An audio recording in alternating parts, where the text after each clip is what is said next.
I'm going to warn you in advance that I will be getting into some pretty geeky things. Don't worry. If your eyes start glazing over, I'll be pulling you back in. So there'll be a lot of times where I say something that will sound a bit far out there, and then I'll actually start saying something to summarize it in a way that you can digest. Are you ready? It's going to be a roller coaster ride. All right. So here are my conflicts, of course, and heart disease and LDL cholesterol. It has been the #1 killer for the last 100 years. You didn't need to hear me tell you about that. And the #1 treatment for prevention of heart disease is in reducing cholesterol in the blood, or at least its major carrier, LDL, low-density lipoproteins. Oh, actually, one of the reasons I really like this graphic, this is a clip art, is that it shows as the cholesterol is going up, the plaque increases. So we have that association well understood at this point, right?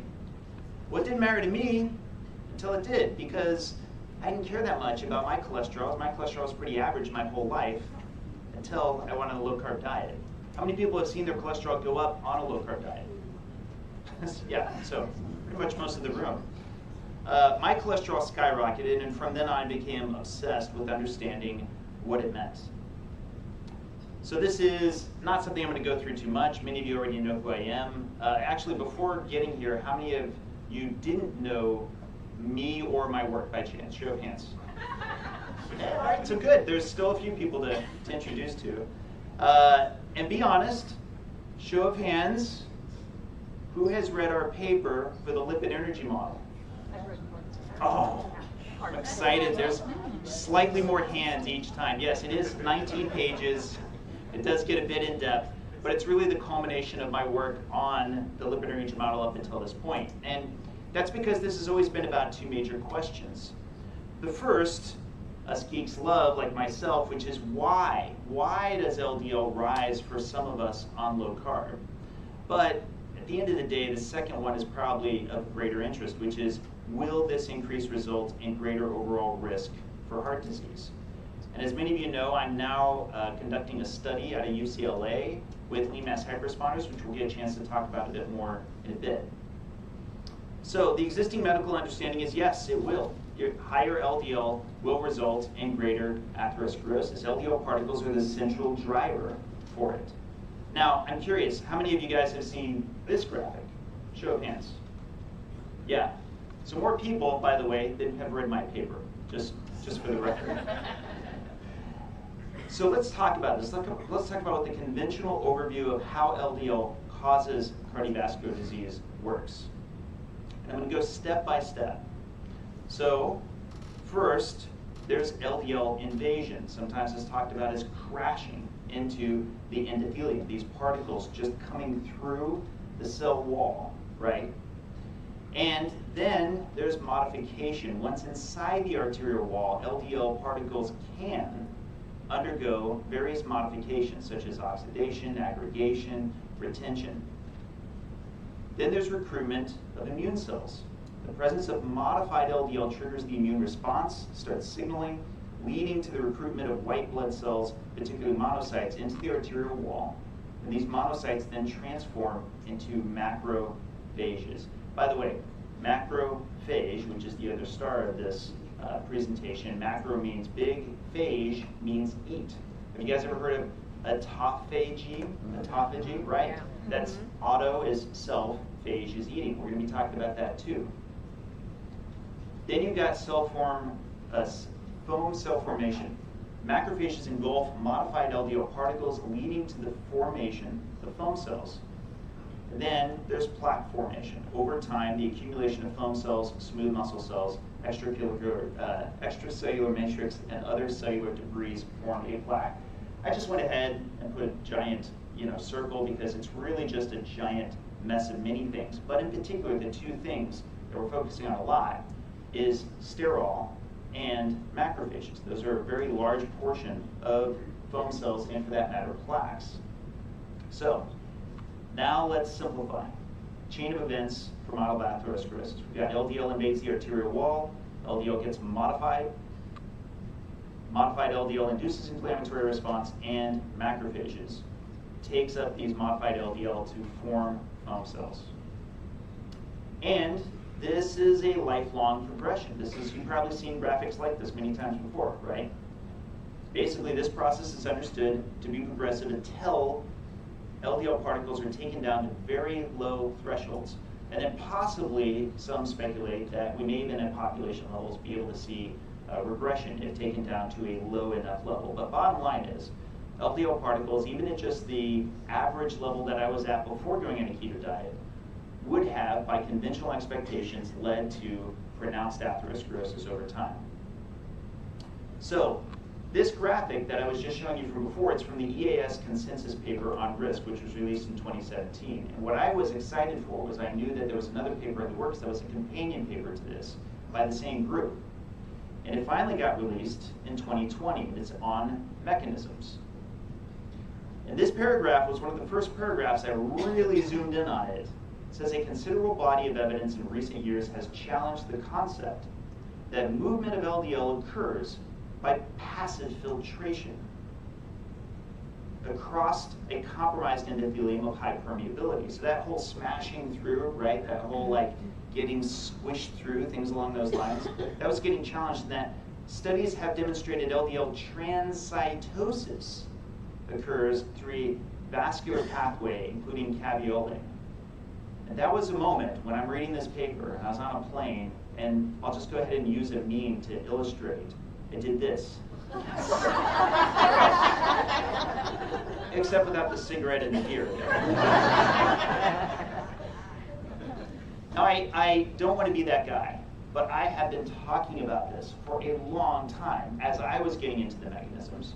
And so yes, to quote myself, literally the year just before this was published, in my opinion, you can't really crack open the book on atherosclerosis until you can confirm how much of its constituent parts, cholesterol, apolipoproteins, macrophages, fibrin, are there by defect or design. Defect or design, which is why transcytosis is such an important component to study. So of course, I'm extremely excited that the EAS is now putting forth a lot of interest in looking at it, particularly as it relates to this hypothesis of how the LDL gets there in the first place. Here are some other tweets that I did. I'm not going to belabor the point, but now let's get into what the heck this thing is, right? What is this process of transcytosis? So, it comes in three parts, removing particles. What's happening is the first part is endocytosis. LDL particles bind to LDL receptors, kind of like Velcro, on a cell surface and are engulfed in the cell, forming a vesicle that contains the LDL particles. The vesicle is kind of like a little boat inside. And then you've got vesicle transport. The LDL-containing vesicle detaches from the LDL particle, from the receptor, moves through the cell cytoplasm towards the opposite side of the cell. And lastly, there's exocytosis, which is basically the opposite of endocytosis. Upon reaching the other side, the vesicle fuses with the cell membrane and releases the LDL particle outside the cell. Importantly, this is a very deliberate and complex active process. That means cells are expending ATP to make this happen. They're transcribing proteins. They have carrier proteins that are chaperoning it to the other side. This is far, far away from anything that would sound to me like it's crashing through. And frankly, not to go off script, it never quite made sense to me. Once you understood the mass of an LDL particle and the bilayer of a cell and the glycocalyx that's on top of the fourth phase water, then you had to imagine it crashing through all the cytosol, through all the cytoskeleton, and then through the bilayer on the other side. Physics never made sense to me. So I'm glad that we're now looking at it in this concept, because that's what I've always thought, is that there's some participation in play with the immune response. So let's talk about inflammation and how it can increase transcytosis of LDL particles. Let me repeat that for emphasis. Inflammation can increase transcytosis of LDL particles. So I've been looking at these papers for a long time, and I'm just going to blast through a couple of them. C-reactive protein, it increases transcytosis. Also, serum amyloid A and interleukin-1 beta also facilitates more LDL transcytosis. These are just a few. The key thing is when we return back to this chain model of atherosclerosis, we have a little bit of a problem. We have a problem in that this third step is modified LDL induces an inflammatory response. Well, I just got done telling you that inflammation can induce greater transcytosis. So we've got an infinite feedback loop, which, granted, is a lot of how this is described to us, right? Is that there's just this loop that keeps going on and on. As an engineer, I'm really not a fan of positive feedback loops. They're usually how many of you guys are parents? Okay, and how many times do you have a child that comes to you and you're like, Billy started it? He was innocent, right? Billy started it, and he was just part of the causal chain. But you know it's not that simple. You know that there's more that's involved. It's the same way with biology, except that much more so. Okay, well, now we can change this aspect of it. We know it's not LDL invades the arterial wall. It's there by invitation. A better way of putting this is unmodified LDL is placed in the arterial wall through transcytosis. This causal chain, like I said, is something that I already get a bit skeptical of whenever I hear it in this way. And an epidemiologist told me a great way to think of causal chains. They use and then. So A causes B and then. B causes C and then. C causes D. But what if it's hard to figure out which comes first? When that happens, you should be looking for a common cause. X causes A, X causes B, X causes C, and this language is a but also. X causes A, but also. X causes B, but also X causes C. And there can be multiple common causes. That's also going to be important to keep in mind. So, what if there's a common cause model of atherosclerosis? What if inflammation induces multiple mechanisms of transport to the arterial wall? So you have increased transport of unmodified LDL into the arterial wall through transcytosis. You also have an increased transport of monocytes into the arterial wall, which become macrophages. And you have additional components of the inflammatory response, which I'm not going to cover here. You mainly want to focus on those first two, right? But why? Why would the body intentionally increase LDL into a site of inflammation by design? Why would it do that? Well, there's actually an entire category of possible reasons. Lipoproteins and the immunity themselves. This paper is actually 13 years old, and it was one of the first that I saw after I was researching LDL for the first time. Plasma lipoproteins are important components of the immune system. This is from its abstract. Lipid energy model covers that first sentence. Plasma lipoproteins, VLDL, LDL, etc., they function primarily in lipid transport among tissues and organs. However, cumulative evidence suggests that lipoproteins may also prevent bacterial, viral, and parasitic infections and are therefore a component of innate immunity. Lipoproteins can also detoxify lipopolysaccharide and lipoteoloic acid. I always mess up that name. Infections can induce oxidation of LDL. Ox-LDL in turn can play important anti-infective roles and protects against endotoxin-induced tissue damage. There's also evidence that ApoA is protective against pathogens. Taken together, the evidence suggests that it might be valuable to introduce the concept that plasma lipoproteins belong in the realm of the host response, host immune response. I can't help but appreciate the tepid language of the last sentence of their abstract. Taken together, the evidence suggests that it might be valuable to introduce the concept of plasma lipoproteins belonging in the realm. I'm going to tell you right now, there's plenty of literature since 2010 that absolutely shows that there are components of the immune response. And that is not my way of saying we can categorically say it's either a good thing or a bad thing. It's that at a minimum, we need to get it all on the table. How much is it a part of the immune response is important for us to answer, to better assess what's going on in the first place. So I'm hoping the language can get stronger about what the data really show and what it doesn't. So now let's return to this common cause model. Okay, well, increased transport of unmodified LDL into the arterial wall through transcytosis. LDL may get modified, and macrophages may take up the modified LDL, which may form foam cells. Is it possible that LDL particles literally are designed to get modified instead of, say, the bilayers of our cell wall? I think that's possible. Do you want to smash up the bumper of your car? I mean, you don't want to, But would you rather smash up the bumper of your car than the engine that's behind it? Right. I do. So again, I'm not asserting with certainty that that's exactly what's going on here. I'm just saying I could definitely see a way by which this would make a lot more sense. So high glucose can also increase transcytosis of LDL particles.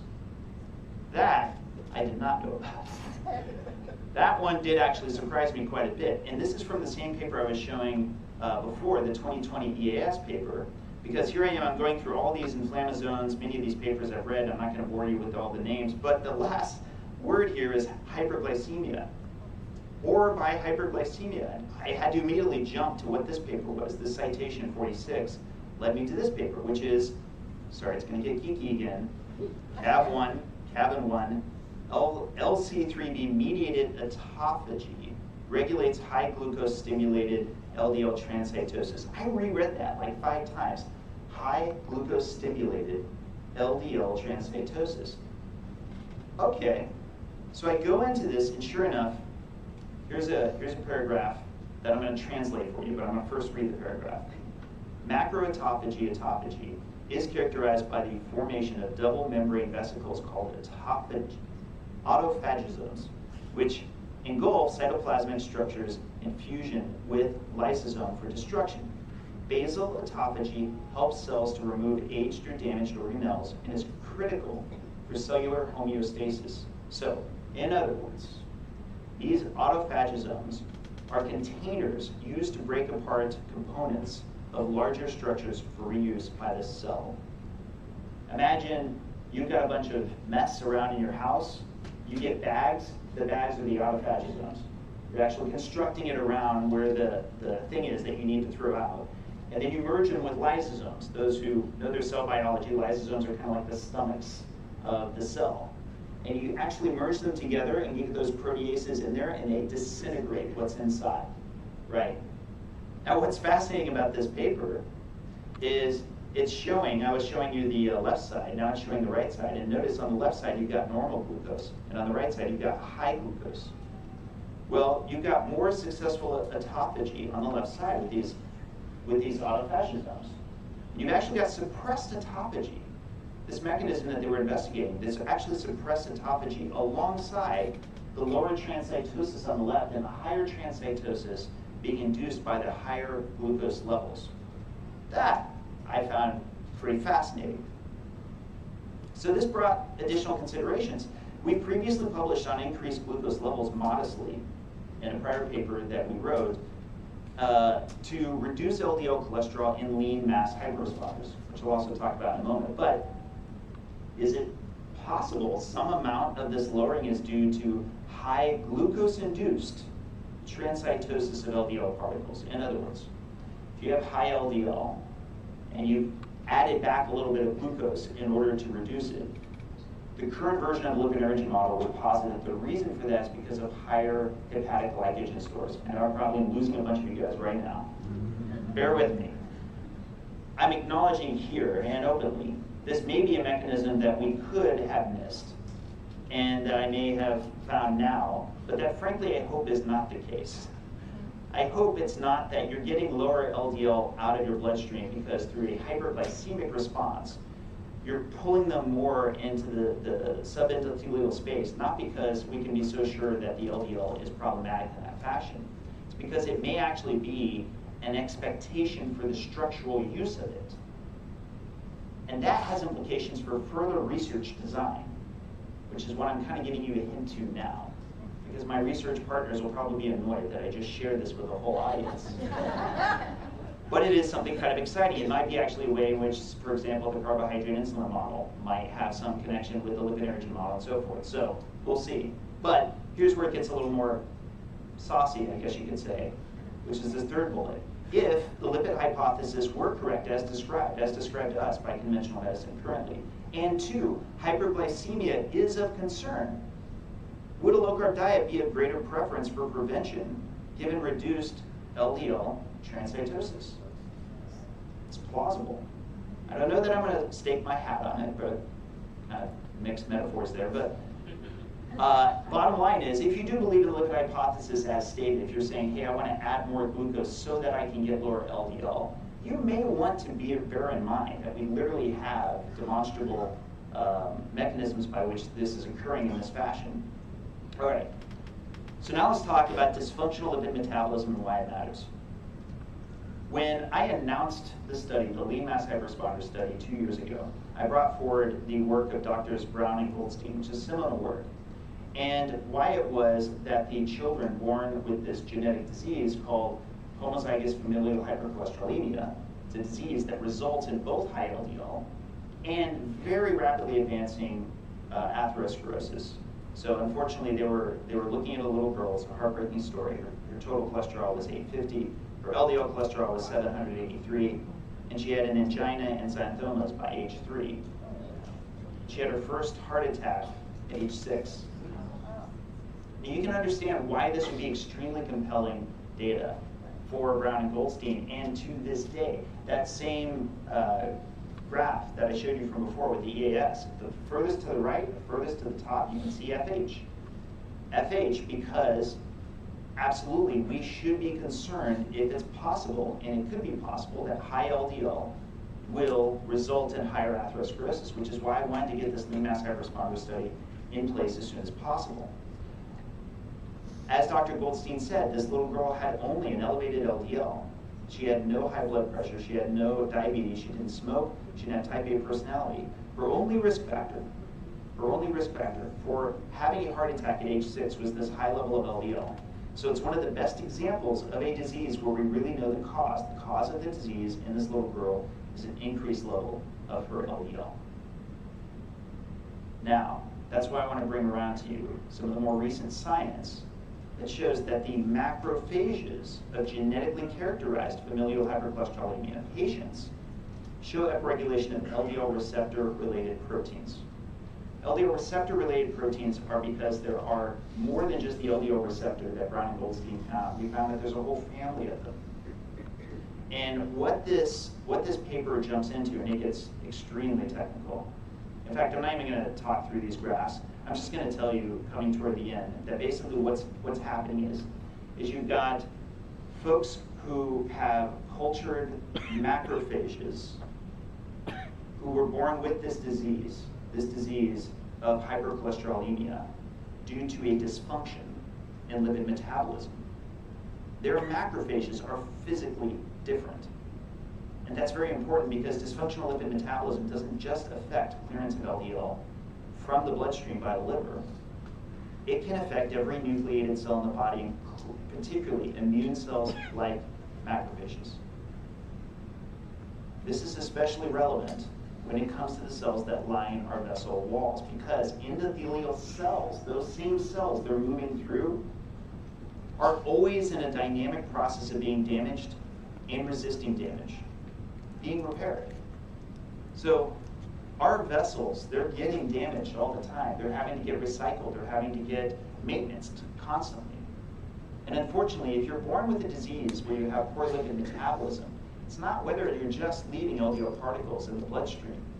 Even if I acknowledge that it's possible that that may in fact be the true cause, I'm going to draw attention to the fact that you have other cells, including immune cells, that are getting impacted by this same lipid metabolism that leaves more of those LDL particles in the bloodstream.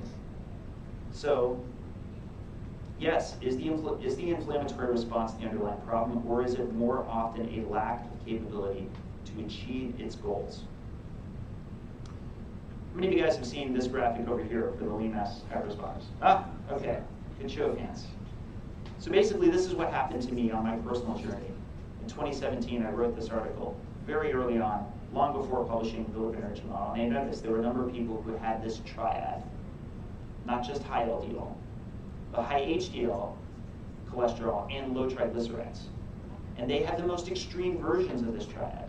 I personally know people who have LDL levels comparable to those patients Brown and Goldstein were looking at from being on a ketogenic diet. Now, I tell them over and over again, this is uncharted territory. You should know all the risks. You should be aware of what happens to folks who have FH and be mindful of it. But a lot of them are on this diet and are willing to take that risk because they have other severe medical conditions, such as severe ulcerative colitis or epilepsy. I know folks who don't have any choice about whether they can be low carb from their perspective, because they will go into seizures. It's almost like a peanut allergy. It's incredible. But they're saying, look, I'm going to see what happens. Please get this research to me as soon as possible. But for right now, a seizure can kill me. I don't care that much about my cholesterol levels as much as I do the seizure that can kill me today. So those folks do deserve our research. We should get this data to them as soon as possible. But it also provides a scientific opportunity, because why am I focusing on monogenic FH versus lean mass hyperresponders? Well, they have a lot in common. Monogenic FH, they're extremely high. They have extremely high LDL-C and ApoB. Lean mass hyperresponders have the same, but on top of that, as Brown and Goldstein were discussing, low to no risk factors because they're born without it, right? And lean mass hyperresponders typically have low to no other risk factors. But here's the key difference. Dysfunctional lipid metabolism versus functional lipid metabolism. And I put question marks after it because I can't say that I know for sure lean mass hyperresponders don't have a dysfunction in their lipid metabolism, but I'm pretty confident that it's not the same one. And that's why our study, the one out of Lundquist, it is requiring that we test genetics to be sure that there isn't monogenic FH in any of the patients that we're doing this experiment with. So, in summary, various inflammatory cytokines induce transcytosis of LDL particles through endothelial cells. It's a technical way of saying it's by design. LDL particles are getting pulled into the arterial space by design when utilizing transcytosis. And inflammation is an activator that gets greater amounts of them moving through. Hyperglycemia, that is high glucose in the blood, can likewise induce LDL transcytosis, along with potentially inhibiting autophagy. Dysfunctional lipid metabolism of the immune response may play a significant role in atherogenesis of those with FH. I think it's possible that we should consider putting on the table that it's not just LDL particles in the bloodstream that's relevant for those who unfortunately were born with monogenic FH.